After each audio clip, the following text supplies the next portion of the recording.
Well, got a day's labouring, and yeah, I think we've achieved a bit. Pork chops and that are on, side casings are on, valve covers are on, valve guards are on, exhaust is on. Put a new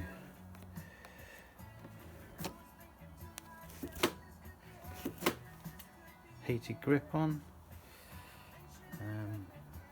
Reinstated the original mirrors after refurbishing them. The original indicators, nose fairings back on.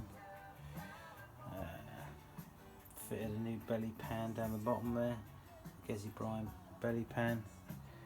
And basically, I'm just waiting now for the tank and the rear seat cowling to come back, and we should be ready to go. Another one back on the road. It's come out really nice, really pretty.